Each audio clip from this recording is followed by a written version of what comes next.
It is the true spirit of the Fintech Festival, opening doors to the new digital future, hoisting sails to the winds of change.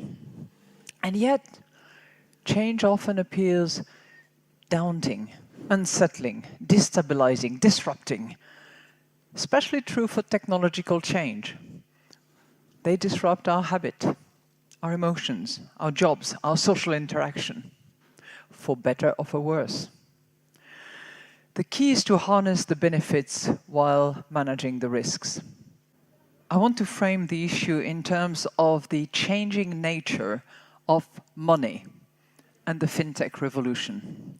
Second, I would like to evaluate the role of central banks in this new financial landscape, especially in relation to providing digital currency. And third, I would like to look at the downsides, the risks, if you will, and consider how they can be minimized. Let me begin with the big issue, the change of money. How is money changing? When commerce was local, centered around the town square, money in the form of token, shells to begin with, metal coins eventually, was sufficient, and it was efficient. The exchange of coins from one hand to another settled transactions. So long as the coins were valid, and that was determined by just glancing, inspecting, scratching, or sometimes biting into them, it did not matter which hand held them.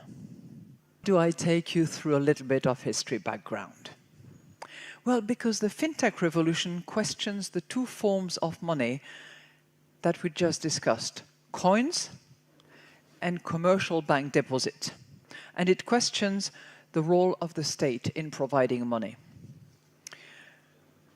We are at a historic turning point. You, young or not so young, doesn't matter, but bold entrepreneurs gathered here today, you are not just inventing new services, you are reinventing the history of money. You're drawing a completely new future, actually. And we are all in the process of adapting. Well, I think if we're solving a real problem and it's at scale, then I think it's a compliment. I think the most important thing that is going on in crypto is understanding what is real and what is just hype. Some, I think, may look back on Bitcoin and find that it was the Napster of digital assets. What I mean by that is Napster was the first to digitize music and demonstrate, hey, if you digitize music, you can do a lot of cool things with that. But ultimately, they were circumventing trademark laws, they were circumventing royalty payments, and government stepped in, and Napster was not successful. But Spotify, iTunes, Pandora, they were very successful. I think what you'll find is that maybe the next generation of digital assets ends up solving some of the original problems that Bitcoin set out to solve. So RippleNet is trying to take on SWIFT. What's been the traction like? Who's come on board? Well, it's interesting as you step back and look at this. If you and I decided we were going to send $10,000 to California today, the fastest way for us to do it would be to drive to the airport and fly it there. That's a crazy thing to think about when you're in the age of the internet and we're used to information on demand. When we think about the customers that have come on board, it's because we're solving that real problem. We're changing the nature of a payment taking days to settle to California to seconds. Shakes up. So changing gears, last issue, Governor Carney, I really appreciate your time and thoughts on this. You dropped a bombshell in the luncheon there. That's the way I was described. It's almost like a mic drop. You are exiting this job, almost like a mic drop. And you said we need to go to a global virtual currency. It's a 23-page speech. It's very heavy. Give us the thumbnail. Why can't read I want to know, did you just read the conclusion of the speech, Steve? No, I read 14 pages and then I jumped to the conclusion. So what's the point? Give us the thumbnail. Why can't the dollar be the global currency? Okay, the dollar is the global currency. We know that. The challenge is that the U.S. share of the global economy has been reducing. The dollar's share of payments, not just financial assets, but payments, a lot of payments between countries that have nothing to do with the U.S. are in dollars.